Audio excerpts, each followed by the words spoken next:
गोरी कव्वी और कालू कव्वा अपने तिनकों के टूटे फूटे घोंसले में रहते थे। सुबह सवेरे कव्वों की पड़ोसन चिड़िया उनके पास आती है। कव्वो उठो, सूरज सर पर आ गया है, क्या आज दाना लेने नहीं जाओगे?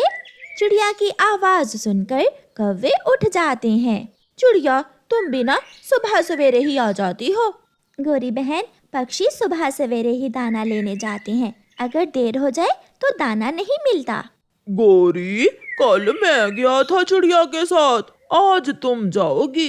कालू जी, मेरे तो पेट में बहुत दर्द है, आज तुम जाओ, मैं कल चली जाऊंगी। आपस की लड़ाई छोड़ो, अगर किसी ने नहीं जाना तो मैं तो जा रही हूँ। चिड़िया, रुको रुको, गोरी कहा ना आज तुम चली जाओ, आज मैं बहुत थका हुआ हूँ। तुम पहले कव्वे हो जो सो कर भी थक जाते हो। चल चिड़िया, ये बुढ़ा तो नहीं जाने वाला। तुमने मुझे बुढ़ा कहा? बुढ़ा ही कहूंगी तुम्हें। ऐसा कहते हुए गोरी कव्वी चिड़िया के साथ दाना लेने चली जाती है। गोरी, तुम उस तरफ जाओ और मैं वो सामने वाले पेड़ों की तरफ जाती हूँ। पहले खुद दाना खा लेंगे और फिर बाद में हम अपने अपने परिवार के लिए ले जाएंगे। चिड़िया, जो मिला हम आपस में मिल बांट कर खाएंगे। ऐसे चिड़िया और गोरी कव्वी अलग अलग दिशा में चली जाती हैं। थोड़ी दूर गोरी कव्वी को एक मीठा फल मिल जाता है। गोरी कव्वी पीछे मुड़कर चिड़िया की तरफ देखती है। चिड़िया तो अभी दाना की खोज कर रही थी। चिड़िया ने अभी तक कुछ भी नहीं ढूंढा, ये फल तो मैं अकेली ही खा लेती हूँ। ऐसे कहते हुए गोरी कव्वी वो फल खा लेती है। थोड़ी देर बाद चिड़िया 2 दाने लेकर आ जाती है। चिड़िया, बहुत भूख लगी है, मुझे तो कुछ भी नहीं मिला, क्या तुझे मिला है कुछ? गोरी, तुम चिंता ना करो, हमारी भूख मिटाने के लिए ये 2 दाने ही काफी हैं। गोरी अपना फल खाने के बाद चिड़िया से भी एक दाना लेकर खा लेती है। अब हमने तो दाना खा लिया, अब हम आगे जाती हैं। तुम अपने पति कालू के लिए दाना ढूंढ लेना और मैं अपने बच्चों के लिए कोई चीज़ ढूंढ लूँगी। फिर चिड़िया और गोरी कव्वी और आगे जाने का फैसला करती हैं।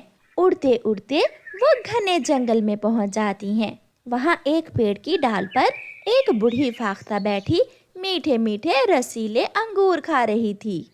चिड़िया चिड़िया, वो देखो, बूढ़ी फाख्ता बैठी अंगूर खा रही है। चिड़िया और कव्वी बूढ़ी फाख्ता के पास जाती हैं। बूढ़ी अम्मा जी, ये अंगूर कहाँ से मिलते हैं? यहाँ तो कोई अंगूर की बेल नहीं है। माँ जी, हमारे बच्चे भी भूखे हैं, हमें भी बता दें ये बेल कहाँ है, हम भी अपने अपने बच्चों के लिए अंगूर ले जाएंगी। चिड़िया बेटी, यहाँ से थोड़ी दूर एक सूखा पेड़ है, उस सूखे पेड़ पर एक अंगूरों की बेल है जो पूरी तरह अंगूरों से भरी हुई है। अंगूर अंगूर, हमें अंगूर मिल गए। सुनो कव्वी, वो बेल कोई साधारण अंगूरों की बेल नहीं है, वो एक जादुई अंगूरों की बेल है। अगर लालच किया तो तुम्हें कुछ मिलने वाला नहीं है। बूढ़ी फाख्ता की बात सुनकर चिड़िया और कव्वी उस सूखे पेड़ की तरफ चली जाती हैं। स्वागत है चिड़िया और कव्वी, क्या आप मेरे अंगूर खाने आई हैं? गोरी कव्वी चिड़िया से पहले ही जल्दी जल्दी बोलती है। बेल जी, हमने तो दाना खा लिया है, मगर हमारे बच्चे भूखे हैं, हम अपने बच्चों के लिए अंगूर लेने आई हैं। हमें बूढ़ी फाख्ता ने सब बता दिया है, हम लालच नहीं करेंगी। तो ठीक है, मैंने हमेशा ज़रूरतमंदों की मदद की है। तुम दोनों मेरे पके हुए अंगूर के गुच्छों में से एक एक अंगूर का गुच्छा ले सकती हो। चिड़िया और गोरी कव्वी बहुत खुश होती हैं और एक एक गुच्छा अंगूर का तोड़कर वहाँ से चली जाती हैं। बच्चों देखो, आज मम्मा क्या लेकर आई हैं। अंगूर अंगूर, मम्मा आज अंगूर लाई हैं।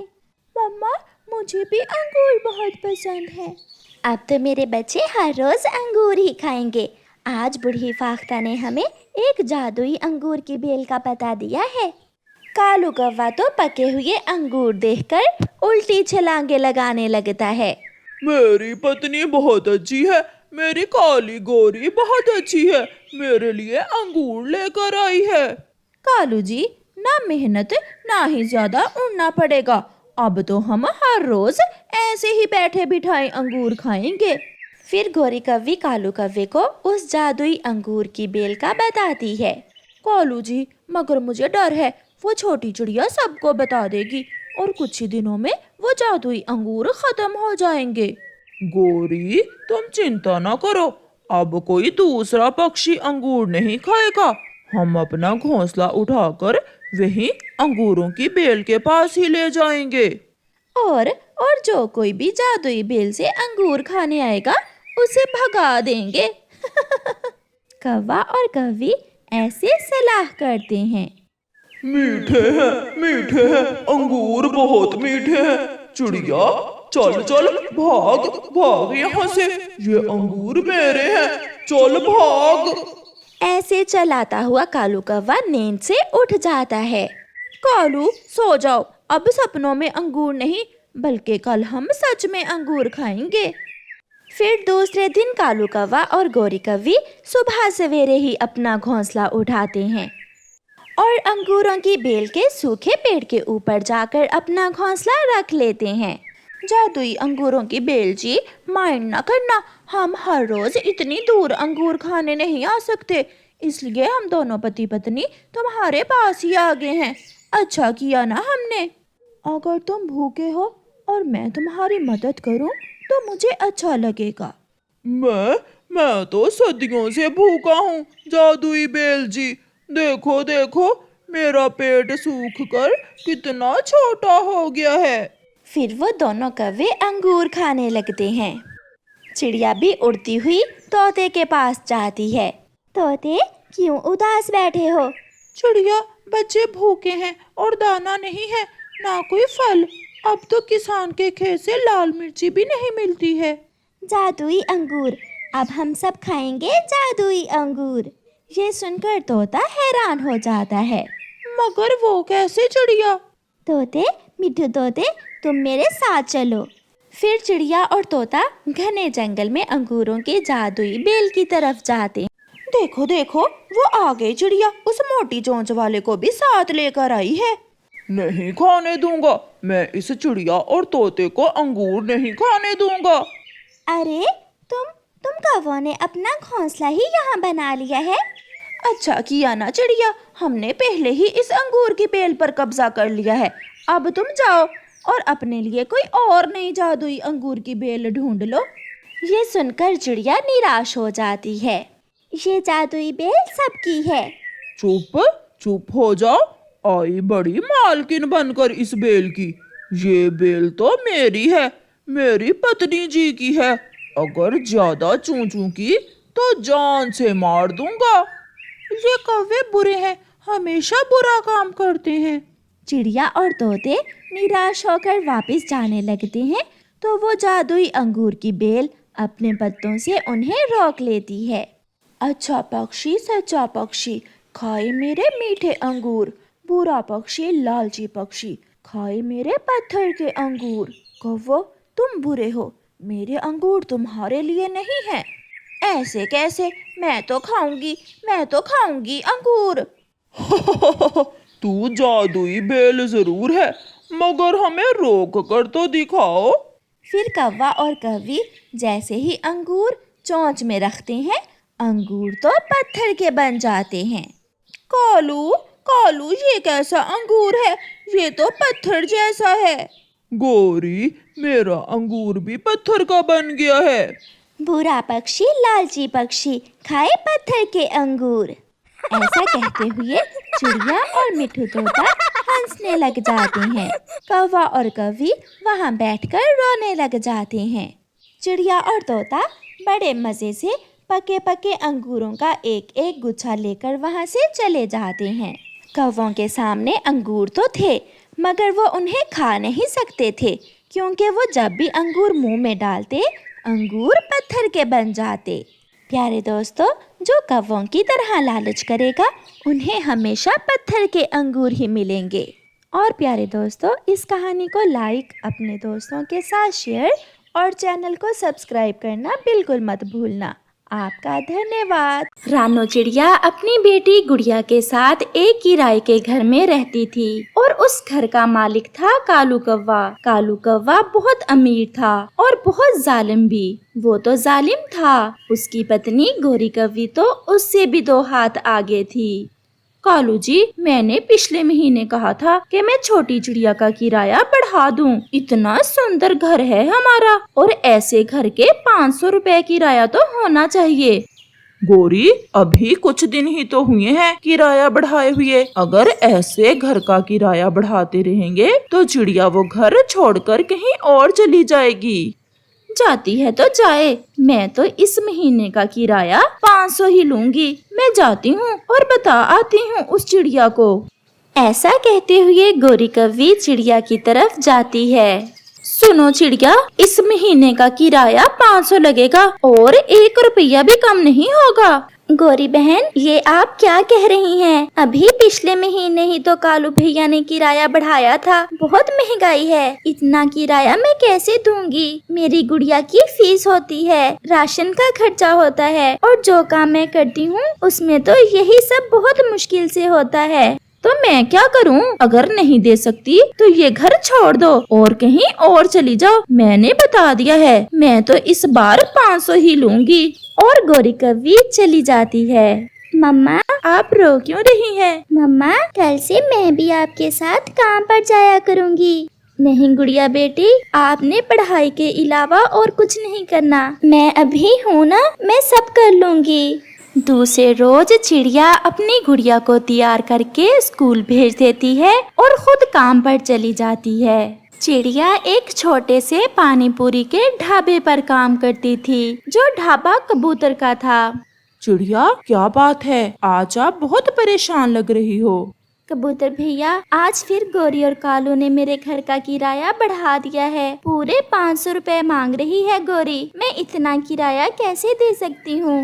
चिड़िया बहन, जैसे भी है गुजारा तो करना ही होगा। वो बहुत जालिम हैं। उन्हें किसी की मजबूरी की चिंता नहीं। अच्छा, आप चुप कर जाएं। मैं हर महीने आपके किराए में से आधा दे दिया करूँगा। ये सुनकर चिड़िया बहुत खुश हो जाती है। कबूतर भैया, आपने मेरी बहुत मदद की है। आप ही की वजह से आज मेरी गुड़िया पढ़ाई कर रही है। मैं अपनी गुड़िया को डॉक्टर बनाना चाहती हूँ। मेरी तो जिंदगी जैसे भी गुजरी, मैं गुड़िया के पापा की ख्वाहिश जरूर पूरा करूँगी और अपनी गुड़िया को डॉक्टर बनाऊंगी। चिड़िया बहन, मेरा काम तो आपके सामने है, परंतु जो मदद मैं आपकी कर सका जरूर करूँगा। 1 प्लेट बड़े वाली पानी पूरी की लगाना और चिड़िया बहन खट्टा थोड़ा ज्यादा डालना। और फिर चिड़िया अपने काम में लग जाती है। चिड़िया की बेटी गुड़िया पढ़ने में बहुत लायक थी। वो हमेशा अच्छी पोजीशन लेती, इसी कारण उसके सभी टीचर भी उससे बहुत खुश थे। गुड़िया, मैंने बड़े सर से बात की है। इस महीने से आपकी फीस माफ हो जाएगी क्योंकि आपने एग्जाम्स में बहुत अच्छे नंबर्स लिए हैं। टीचर, ये तो बहुत एहसान होगा आपका मुझ पर। मेरी मम्मा मेरी फीस की वजह से बहुत परेशान है। मम्मा चिड़िया घर में बैठी हुई थी कि गुड़िया बहुत खुशी खुशी घर आती है। मम्मा, मम्मा, एक बड़ी खुशी की खबर है। बताओ तो मेरी बेटी, आज इतनी खुश क्यों है? मम्मा, टीचर ने मेरी स्कूल की फीस माफ कर दी है क्योंकि मैंने एग्जाम्स में बहुत अच्छे नंबर्स लिए थे। भगवान तेरा शुक्र है, मुझे आपकी फीस की ही चिंता लगी हुई थी। ऐसे ही उनके घर के दरवाजे पर दस्तक होती है। लाइए जी 500 रुपए। गोरी बहन, इतनी जल्दी में क्यों हैं आप? देती हूँ मैं आपको 500, परंतु आपके घर की छत थोड़ी कमजोर है, इसे ठीक करवा दें। मैंने बताया है लकड़हारे पक्षी को, वो किसी दिन आकर ठीक कर जाएगा। ये ले गोरी बहन अपना किराया और छत जरूर ठीक करवा देना। फिर गोरी कौवी अपना घर का किराया लेकर चली जाती है। गुड़िया रात को अपनी लालटेन लगा लेती और अपनी पढ़ाई करती। वो बहुत मेहनत करती और फिर पढ़ने के बाद वो अपनी मम्मा के साथ सो जाती। दूसरे रोज गुड़िया स्कूल चली गई थी। चिड़िया अपने काम पर जाने वाली थी कि वहाँ एक लकड़हारा पक्षी आ जाता है। चिड़िया बहन, यही घर गोरी का है ना? मुझे इस घर की छत मरम्मत करना है। हाँ लकड़हारे पक्षी जी, मैं इस घर में किराए पर रहती हूँ। आप इसकी छत अच्छे से ठीक कर दें। पूरे 500 किराया लेती है गौरी मुझसे। क्या आपका अपना घर नहीं है? नहीं, जब से मेरे पति जी मरे हैं मैं तब से ही इस किराए के घर में रहती हूँ। अब मैं जाती हूँ, मुझे काम पर भी जाना है। और चिड़िया चली जाती है। ये तो बहुत गरीब और मजबूर है बेचारी, और वो जालिम कौवे इससे इस घर का 500 किराया लेते हैं। फिर वो लकड़हारा पक्षी अपने काम में लग जाता है। कबूतर भैया, एक खुशी की खबर है। क्या खबर है चिड़िया बहन, क्या हुआ? अपनी गुड़िया की फीस माफ कर दी है स्कूल वालों ने, क्योंकि गुड़िया ने एग्जाम्स में बहुत अच्छे मार्क्स लिए थे। फिर तो बहुत अच्छा हुआ। मैंने कहा था ना, भगवान जरूर आपकी मदद करेगा। 2 प्लेट पानी पूरी, हरी चटनी ज्यादा डालना। चिड़िया अपने काम में लग जाती है। गुड़िया भी स्कूल से आ जाती है। आप कौन है अंकल? मैं लकड़हारा पक्षी हूँ, घर बनाता हूँ। इस घर की छत मरम्मत करने आया था जिसमें आप रहती हैं। अंकल, मैं पानी लाऊं आपके लिए? नहीं बेटा, मैंने पानी अभी अभी पिया है। मेरी कोई संतान नहीं है, दिन रात काम करता हूँ। आप बहुत अच्छी हो बेटा। क्या पढ़ाई कर रही हो?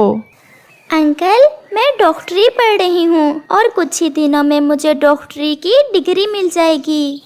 क्या मैं आपको अपनी बेटी कह सकता हूँ?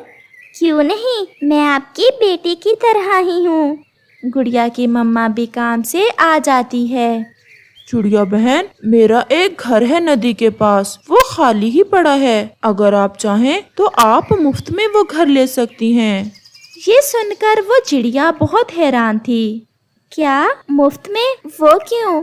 क्योंकि मैंने गुड़िया को अपनी बेटी कहा है और मैं अपनी बेटी को घर देना चाहता हूँ। मेरी कोई संतान नहीं है और गुड़िया से मिलकर मुझे ऐसा लगा जैसे मुझे मेरी बेटी मिल गई।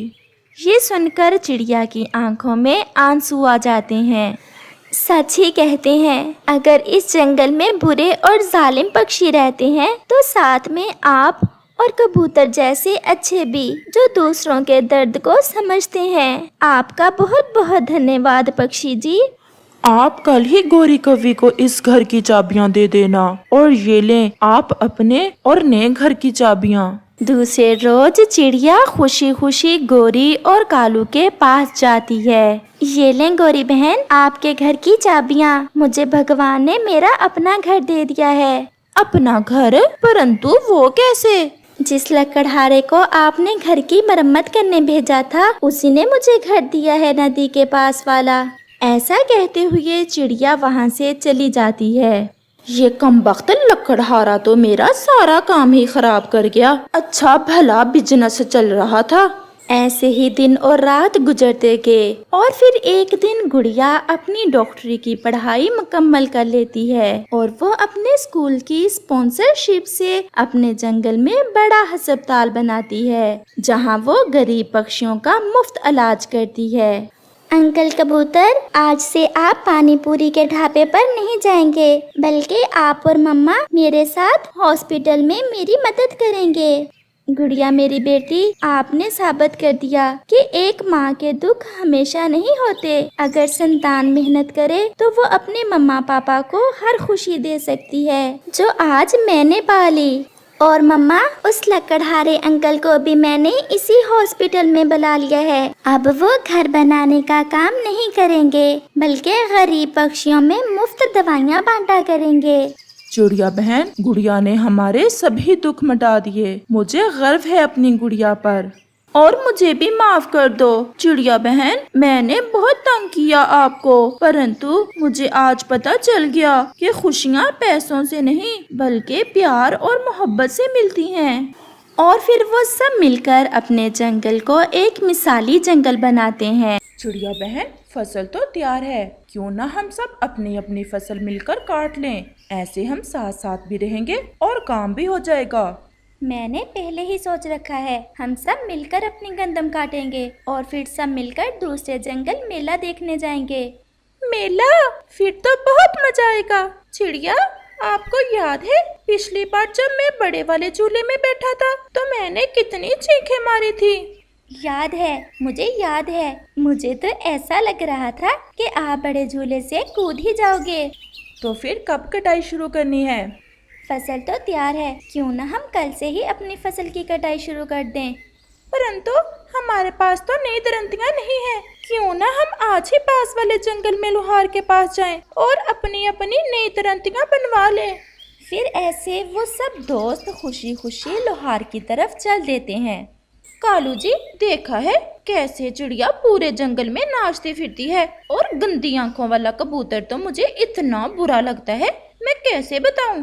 गौरी, उनकी गंदम की फसल हमसे ज्यादा अच्छी है, इसलिए तो आजकल वो बहुत खुश खुश फिरते हैं। तो फिर कुछ करो ना कालू जी, अपनी पत्नी के लिए। मुझे नहीं अच्छी लगती इन छोटे छोटे पक्षियों की बड़ी बड़ी खुशियाँ। गौरी, एक उपाय है मेरे शैतानी दिमाग में, अगर तुम्हें अच्छा लगे तो फिर जल्दी बताओ, मुझसे और इंतजार नहीं हो पा रहा।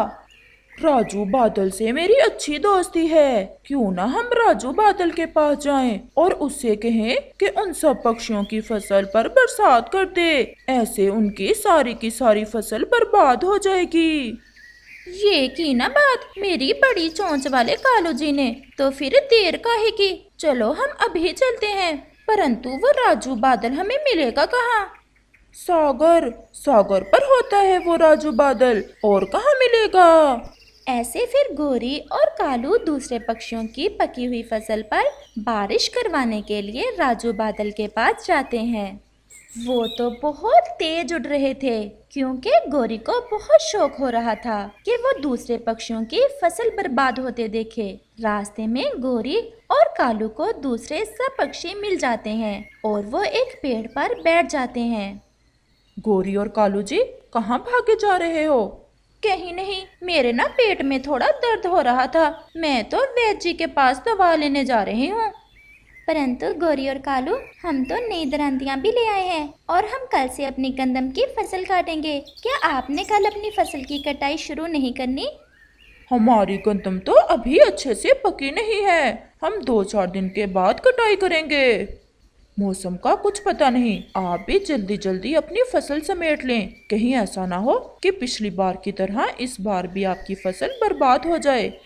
जाओ और अपना काम करो, अच्छी भली मैं बैठी हुई थी, गुस्सा दिला दिया मुझे। बर्बाद तुम्हारी फसल भी तो हो सकती है, हमारी क्यों हो? गोरी बहन, आप तो हर बात पर गुस्सा हो जाती हो।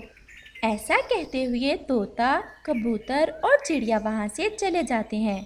इस बार हमारी गंदम तो ये मोटी आंखों वाला कबूतर ही काटेगा। जब होगी ना इन सब पक्षियों की फसल बर्बाद, तो फिर नौकर बनाऊंगी मैं इन सबको।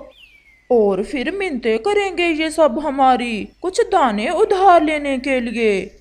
वो फिर से उड़ते हैं और वो सागर पर बादल के पास पहुंच जाते हैं।